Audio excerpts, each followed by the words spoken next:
کی تیاری ہو رہی صحیح. یہی وجہ ہے کہ کچھ لوگوں کو مغالطہ ہو گیا کہ شاید حضور کی اپنی حیات طیبہ کے دوران شاید قرآن جمع نہیں ہوا. بہت بڑی یعنی گمراہی ہے یہ.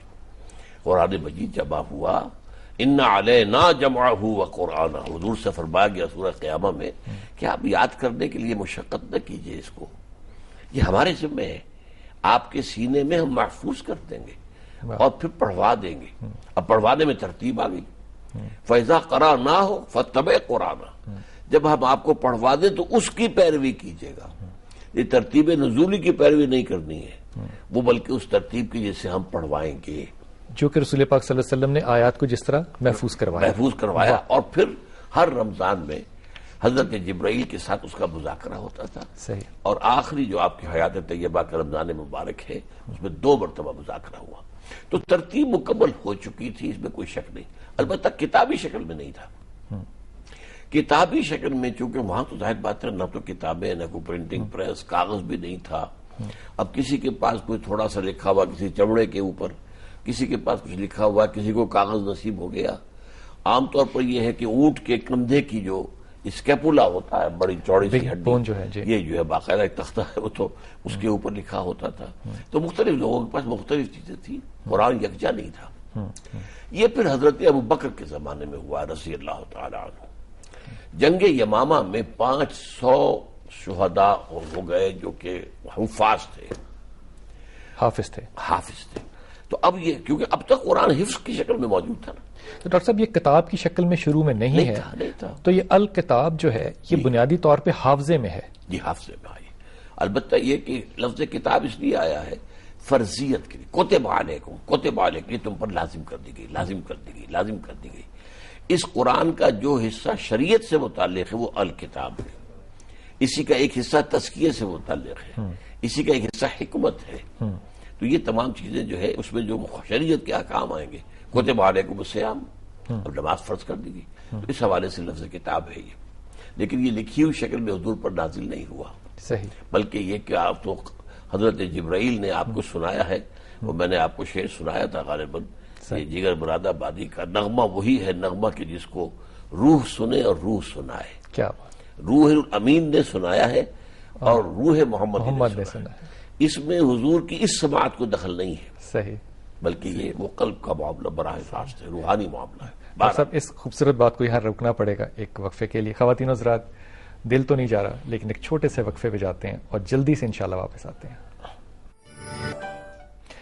بسم اللہ الرحمن الرحیم. خواتین حضرات، بریک پہ جانے سے پہلے ڈاکٹر اسرار صاحب سے بات ہو رہی تھی ترتیب قرآن پہ، اور آپ نے ایک بڑی خوبصورت بات فرمائی کہ لوح محفوظ میں قرآن اسی طرح محفوظ ہے جس طرح کہ آج ہمارے پاس یہ محفوظ ہے. ڈاکٹر صاحب، قرآن جو ہے یہ بہت تھوڑا تھوڑا کر کے نازل ہو رہا ہے، 23 سال کا ایک پورا وقفہ ہے.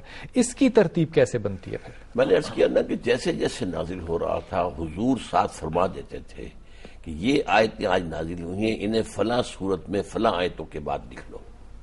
صحیح. ترتیب لکھی جا رہی تھی. اس کا مطلب کوئی صورت اگر پوری نہیں بھی آئی تو آپ نے فرمایا کہ یہ اس صورت میں ڈالو. اور یہ پوری صورت ہے، اس پوری صورت کو فلاں صورت کے بعد لکھ لو. صحیح. تو یوں سمجھیے کہ حضور کی حیات طیبہ میں ترتیب مکمل ہو چکی تھی، صورت بھی مکمل ہو چکی تھی. یوں ہی ترتیب یہ جو آج ہمارے پاس ہے مکمل ہو چکی تھی. لیکن یہ حافظے میں تھی، صرف کتاب میں، کتابی شکل میں نہیں تھی. اجزاء تھے، کسی کے پاس تھوڑا سا حصہ لکھا ہوا، کسی کے پاس ہڈی کے اوپر لکھا ہوا، کسی پر کاغذ پر. لیکن یہ کہ حضرت ابو بکر کی خلافت کے دوران رضی اللہ تعالیٰ عنہ، جب وہ ایک مدعی نبوت کھڑا ہوا مسیلمہ کذاب، اور وہ یعنی اس قبائل میں سے تھا جو بہت زوردار قبائل ہیں، بڑی زبردست جنگیں ہوئی ہیں اس سے، اور بہت سے اس میں حفاظ جو ہیں شہید ہو گئے. تو تشویش پیدا ہوئی کہ اگر قرآن اس طرح حافظ شہید ہوتے چلے گئے، قرآن جو ہے گم ہو جائے گا. تو تجویز پیش کی گئی کہ اب آپ اس کو جمع کریں کتابی شکل میں. اسے کہتے ہیں ماں بین دفتین، جیسے ایک کتاب 2 جلدوں کے گتوں کے درمیان ہوتی ہے. اچھا. اسی طریقے سے ایک کتابی شکل دی جائے. حضرت ابو بکر ریلیکٹنٹ رہے کہ جو حضور نے کام نہیں کیا وہ میں کیسے کروں. حدیث میں بھی ایسے ہی رہا. لیکن یہ کہ بعد میں جو بھی لوگوں نے مشورے دیے، بات سامنے آئی تو مان لیا. پھر ایک کمیٹی بنی، پھر اس کی ترتیب مقرر کر دی گئی اور کتابی شکل میں اس کو جمع کر کے ایک کتابی صورت دے دی. اس کمیٹی میں کون کون لوگ ہیں؟ اس میں کوئی 10-12 حضرات تھے جن میں اس کے صدر تھے زید بن ثابت رضی اللہ تعالیٰ. باقی اور بھی تھے جو بھی کاتبان وحی تھے مختلف اوقات میں جو وحی کا کام کرتے تھے لکھنے کا, تو ان میں سے لیکن زید بن ثابت اس کے صدر تھے. اب ایک اور مرحلہ پیدا ہوا, کیونکہ ہر زبان میں آپ کو معلوم ہے کہ بولیاں علیحدہ کچھ ہو جاتی ہیں تھوڑے تھوڑے فاصلے پر, لہجے بدل جاتے ہیں. تو شروع میں اجازت دی گئی تھی کہ ہر عرب قبیلہ جو ہے اپنے لہجے میں پڑھ لیا کرے, ورنہ مشکل ہو جائے گا. جیسا آپ کو پتا ہے کہ یہ چاقو جو ہے وہ ہمارے پٹھان بھائی کاچو کہیں گے اس کو, چاہے آپ چے الف چے اور قاف واو ہجے بھی کروا دیں پھر بھی وہ بعد میں کاچو ہی نکلے گا. تو اس میں پھر یہ ہو رہا تھا کہ یہ چیز جو ہے وہ لکھائی کے اندر بھی آ رہی تھی بجائے چاقو کے کاچو فار ایگزامپل.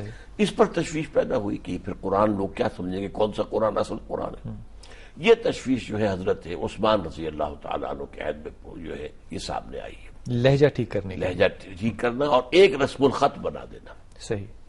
تو آپ نے پھر کمیٹی بنائی, اس کمیٹی نے تمام جتنے نسخے مل سکے وہ جمع کیے, پھر ان کے درمیان جو ہے اور وہ فیصلہ کر کے ایک رسم الخط کے اوپر قرآن مجید کے تمام امت کو جمع کر دیا. ہمارے یہاں جمعہ کے خطبوں میں حضرت عثمان کے بارے میں کہا جاتا جامع و آیات القرآن, یہ غلط ہے. اچھا. جامع الامت علی رسم واحد, ایک رسم واحد رسم الخط کے اوپر امت کو جمع کر دینے والے, یہ حضرت عثمان ہے. ورنہ قرآن جمع ہو چکا تھا, قرآن کی آیات جمع ہو چکی تھی, ان کی ترتیب ہو چکی تھی. باقی قرآن کی اصل تعلیم نہ تو قرآن لکھی ہوئی شکل میں نازل ہوا, نہ اس کی تعلیم کا ذریعہ جو ہے وہ لکھنا پڑھنا تھا, بلکہ وہ تو زبان سے تھا. قراء ایک دوسرے سے سیکھتے تھے قرات, اور اسی لیے ہمارے یہاں فن قرات جو ہے, جو قرات 10 سبع قرات اور 10 قرات جو ہے, تو یہ ہے ایک بہت بڑا فن ہے. یہ اصل میں سیکھ چلا جو ہے یہ قرات سے چلا ہے. لکھنا والا معاملہ جو ہے یہ تو گویا کہ اس کی ایک گواہی ہے. باقی اصل تو قرآن وہ ہے جو قاریوں نے جو پڑھایا ہے, جو حضور نے پڑھایا, جو حضور نے لوگوں نے سیکھا ہے. تو اس اعتبار سے قرآن مجید کی ترتیب جو ہے وہ مکمل ہو گئی حضرت عثمان رضی اللہ تعالیٰ عنہ کے دیکھ. اور پھر اس کے آفیشیل نسخے تیار کر دیے گئے. ایک تاشقند میں اب بھی موجود ہے, ایک استنبول میں اب بھی موجود ہے, ٹرپولی میں وہ موجود ہے. تو اس حوالے سے وہ یہ کام مکمل, یوں سمجھیے کہ پہلا کام تو حضرت ابوبکر کے زمانے میں ہو گیا حضور کے انتقال کے زیادہ سے زیادہ 100 برس بعد, اور یہ ہو گیا زیادہ سے زیادہ 15 برس بعد. اللہ رحمت. ڈاکٹر صاحب یہ دونوں اوریجنل حضرت عثمان کے دور کے نسخے اس وقت دنیا میں موجود ہیں. موجود ہے, یہ بذات خود ایک بہت بڑا کاپی میں رکھا ہوا موجود, کاپی میں رکھا. اچھا ڈاکٹر صاحب پھر ڈاؤن دا لائن اس کے اوپر جو زیر اور زبر تھے یہ کب ایڈ ہونے شروع ہوئے؟ یہ بعد میں ہوئے ہیں جب ایرانی بڑی تعداد میں اسلام میں آ گئے. اب ظاہر بات ہے وہ عربی سے واقف نہیں تھے, تو انہیں تو اعراب کی بھی ضرورت تھی, نقطوں کی بھی ضرورت تھی. حالانکہ عرب جو ہے انہیں نہ نقطوں کی ضرورت تھی, وہ اہل زبان تھے, نہ انہیں جو ہے یہ اعراب کی ضرورت تھی. تو وہاں پہ کوئی اعراب اور یہ تھے ہی نہیں. اس کے بعد یہ بھی بتانا پڑا کہ یہاں جو ہے رکنا چاہیے آپ کو, ورنہ یہاں پہ آپ رکیں گے نہیں تو مطلب غلط ہو جائے گا. تو وہ رموز اوقاف جن کو کہتے ہیں کہ یہاں پر یہ حرف لگا ہوا ہے, یہاں رک جانا ہے, یہاں نہیں رکنا ہے, قف ہے, یہاں پر وقفہ کرنا ہے, وغیرہ وغیرہ. یہ سارا کچھ کس کے لیے ہے؟ یہ ایک ان پڑھوں کے لیے ہے, مطلب عربوں کے اعتبار سے ان پڑھ کہ جو عربی سے واقف نہیں رکھتے ان کے لیے یہ سارا کام یہ حجاج ابن یوسف کے زمانے میں ہوا ہے. حجاج بن یوسف نے بڑا اچھا کام کر دیا, جی بڑا اچھا حجاج نے کام کر دیا. ایک اور جو بات جو ہے ذہن میں رکھنی چاہیے, حضور کے زمانے میں صرف 2 اصطلاحات تھیں, سورتیں اور منزلیں. سورت اور منزل 114 صورتیں طے شدہ, 7 منزلیں طے شدہ. ٹھیک. اس کے علاوہ جو ہے رکوع بھی نہیں تھے. اچھا منزلیں کیوں تھی کہ جو قاری حضرات تھے خاص طور پر صحابہ کرام میں سے جنہیں زیادہ شغف تھا قرآن سے, وہ لازماً ہر ہفتے میں ایک مرتبہ قرآن ختم کرتے, اس لیے 7 حصوں میں تقسیم کر دیا. واہ, وہ ہے منزل, وہ منزل ہوگی. ٹھیک. لیکن اب زمانہ جو ہے زوال پر آیا, تو اب یہ کہ ایک ہفتے میں ختم کرنا مشکل ہے, تو 1 مہینہ چاہیے, تو پھر وہ پارے کی تقسیم کی گئی. وہ کسی شخص نے کہ جو سرے سے ناواقف تھا کام یہ کیا ہے, اور وہ کوئی کسی چیز پہ اصول پر مبنی نہیں ہے.